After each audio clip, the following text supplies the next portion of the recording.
신경으로 우리의 신앙을 하나님 앞에 고백합니다.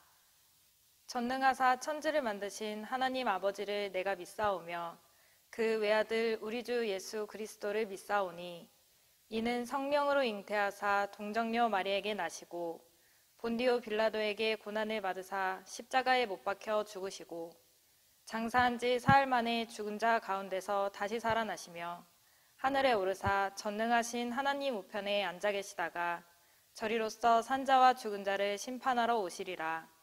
성령을 믿사오며 거룩한 공회와 성도가 서로 교통하는 것과 죄를 사하여 주시는 것과 몸이 다시 사는 것과 영원히 사는 것을 믿사옵나이다. 아멘. 오늘의 말씀 시편 67편 1절에서 7절 말씀입니다.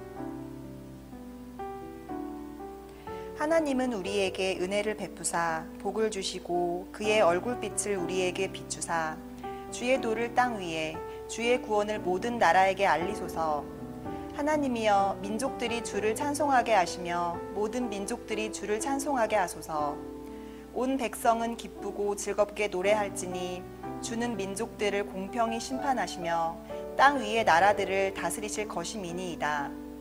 하나님이여 민족들이 주를 찬송하게 하시며 모든 민족으로 주를 찬송하게 하소서.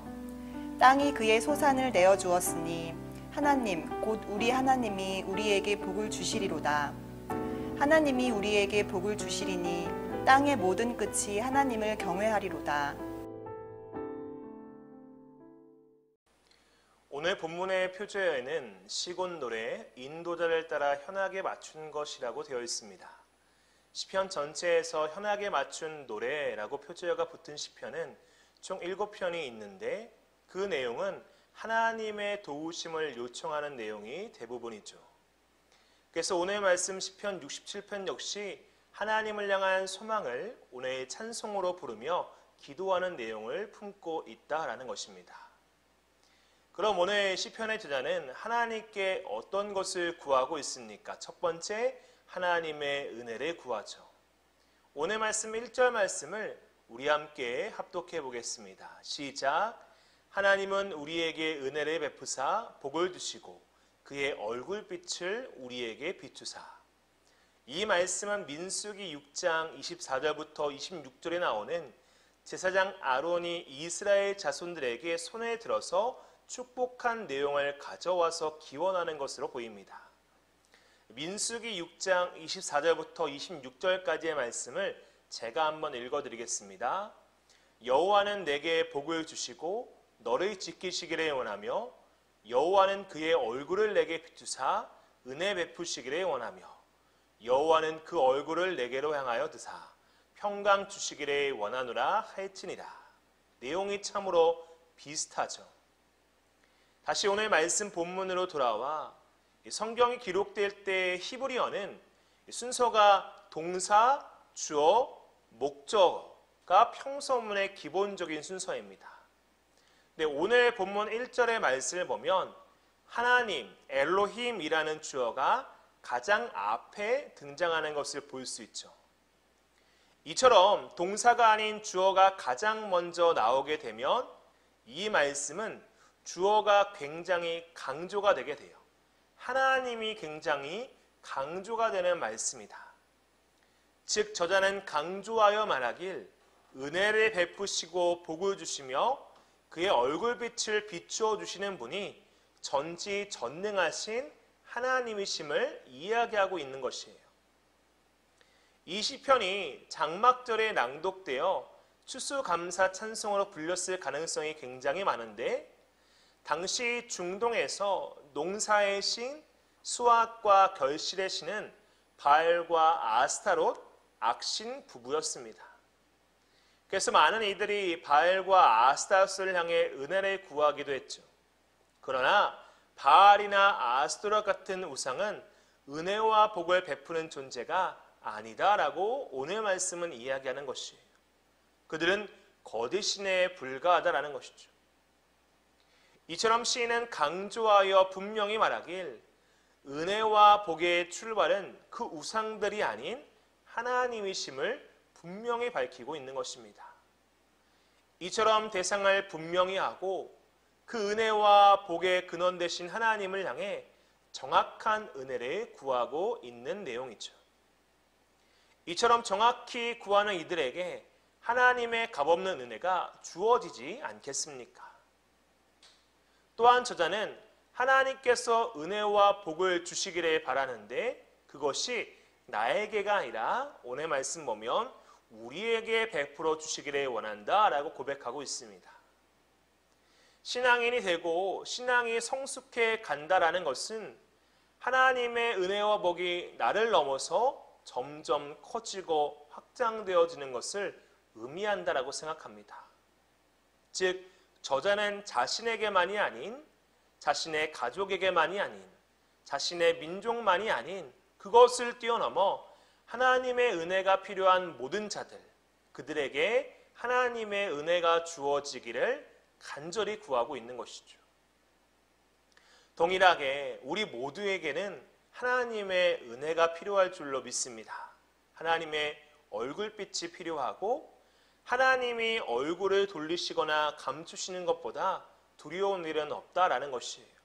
그렇기에 나에게 그리고 우리에게 하나님의 은혜를 구하고 나아간다라면 하나님은 반드시 자신의 얼굴빛을 우리에게 보여주시고 그분의 은혜를 우리 가운데 허락해 주실 줄로 믿습니다.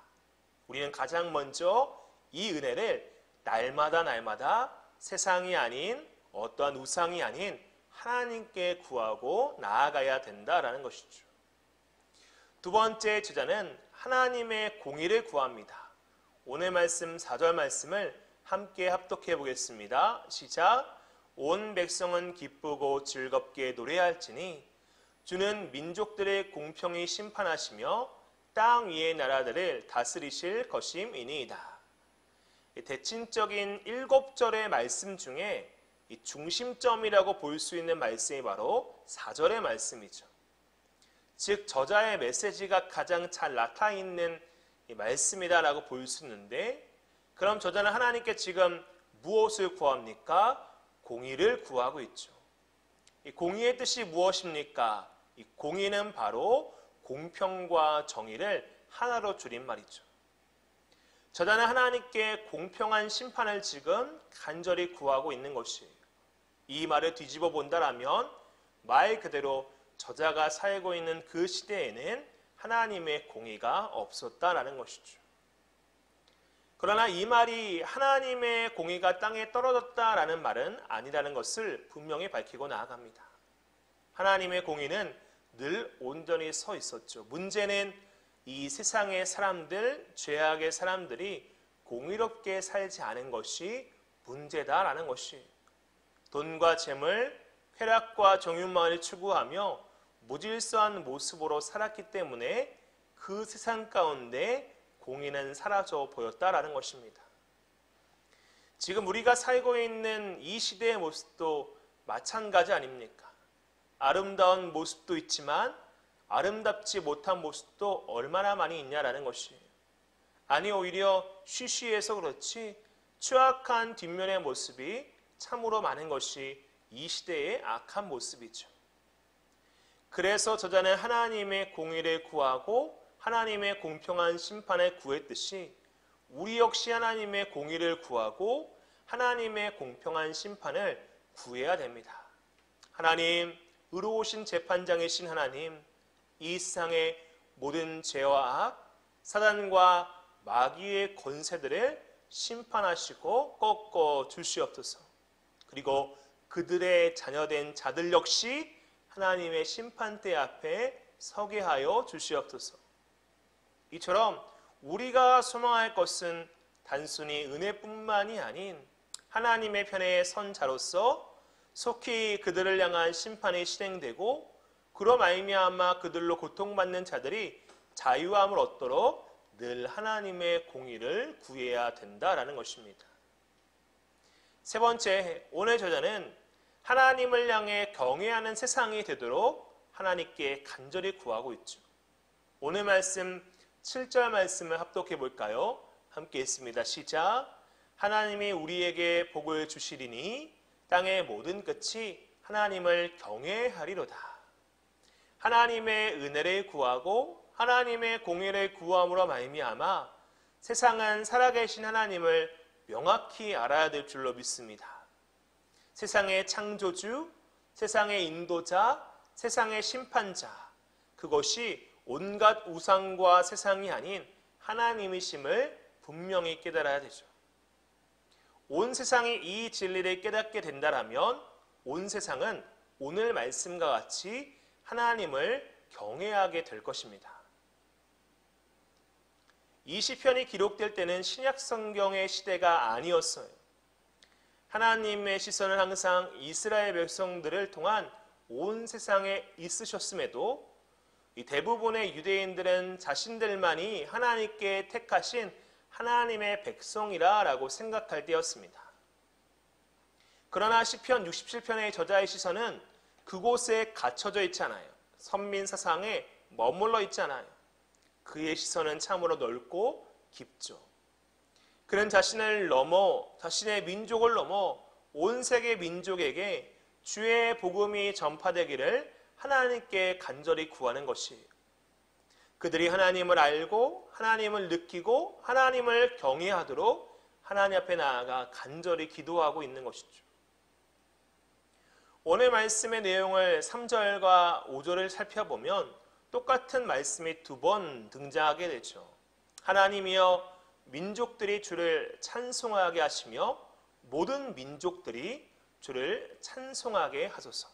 하나님, 내가 나의 가정이 나의 민족이 아니라 그것을 뛰어넘어 모든 민족들이 하나님을 찬송하고 그래서 하나님을 알고 믿고 깨닫고 그래서 구원받아 하나님을 경외할 수 있게 달라고 간절한 마음을 담아 그 영혼과 생명을 위한 기도를 하나님께 드리고 있다라는 것입니다. 우리 역시 코로나 팬데믹의 시대 속에 이와 같은 기도를 하나님께 드려야 될 줄로 믿습니다. 여러 상황 속에서 믿음의 사람들이 줄고 기도의 사람들, 사명의 사람들이 점점 사라지고 있을 때 하나님을 의지하고 기대하며 온 세계 열방이 하나님을 알고 믿도록 기도해야 되지 않겠냐라는 것이에요. 우리가 나아가 지금 당장 복음을 편히 전할 수 없겠지만 우리가 있는 그 자리에서 오늘 하루를 시작하는 이 시간 속에서 골방 속에서 그 영혼과 생명을 위해서 온 민족을 위해서 기도하기는 어렵지 않다라는 것이에요. 하나님이 진정 기뻐하시는 것이 무엇이겠습니까? 나의 만족과 유익을 위해서만 기도하는 것이 아닌 세계 열방의 그 영혼들을 위해 기도할 때 우리 하나님은 진정 기뻐하실 줄로 믿습니다. 말씀을 정리해 봅니다. 저는 하나님께 구하죠, 소망하죠, 간절히 기도합니다. 하나님의 은혜가 임하길, 하나님의 공의가 임하길, 하나님의 구원이 임하길. 그런데 그것이 자신에게만 국한된 것이 아닌 자신을 넘어 민족을 넘어 온 세계를 향하도록 하나님께 나아가 기도하는 것이에요. 참 그릇이 큰 기도이자 찬송이 아닌가 생각이 됩니다. 우리 혹시 오늘 나의 만족과 유익을 위해서만이 아닌 내 주변과 우리의 민족과 또 세계 온 열방을 위하여 기도하며 하나님의 은혜와 공의와 구원을 간구하면 어떨까라는 생각이 듭니다. 오늘 하루는 여는 이 시간 속에 오늘도 나를 위한 기도뿐만이 아닌 내 주변과 나의 시선이 뛰어넘는 그 세계 열방을 위하여 기도할 수 있는 여러분 되기를 또한 소망하며 시편의 저자와 같은 믿음이 우리 모두에게 주어지기를 간절히 구하고요. 오늘 하루도 넓고 깊은 믿음으로 살아 승리할 수 있는 저와 여러분 되시기를 주님의 이름으로 축원드립니다. 기도하겠습니다. 하나님 감사합니다. 오늘도 말씀을 통하여 우리가 깨닫지 못하고 우리가 바라보지 못하는 것을 보고 깨닫게 하심에 감사드립니다. 오늘 이 말씀을 통하여 오늘 나의 만족과 유익을 위한 기도뿐만이 아닌 나를 넘어 민족을 넘어 세계의 열방을 향하여 하나님의 은혜가 임하길, 하나님의 공의가 임하길, 하나님의 구원이 임하길 기도하고 바라는 우리 모두가 되게 하여 주시옵시고, 이 기도의 제목 이루어짐으로 말미암아 악한 사단과 마귀의 권세들이 다 꺾어지게 하여 주시옵시고, 여호와 살아계신 하나님의 권능만이 온 세계 가운데 우뚝 세워질 수 있도록 하나님 영광을 받아 주시옵소서. 오늘도 그 하나님께서 우리의 이 작은 기도를 들으시고 큰 역사를 행하여 주실 줄로 믿사오며 승리케 하실 줄로 믿사오며 감사드리오며 예수 그리스도의 이름으로 간절히 기도하옵나이다. 아멘. 주님이 가르쳐 주신 기도로 예배를 마칩니다. 하늘에 계신 우리 아버지여, 이름이 거룩히 여김을 받으시오며 나라가 임하시오며 뜻이 하늘에서 이루어진 것 같이 땅에서도 이루어지이다. 오늘 우리에게 일용할 양식을 주시옵고 우리가 우리에게 죄 지은 자를 사하여 준 것 같이 우리 죄를 사하여 주시옵고 우리를 시험에 들게 하지 마시옵고 다만 악에서 구하시옵소서. 나라와 권세와 영광이 아버지께 영원히 있사옵나이다. 아멘.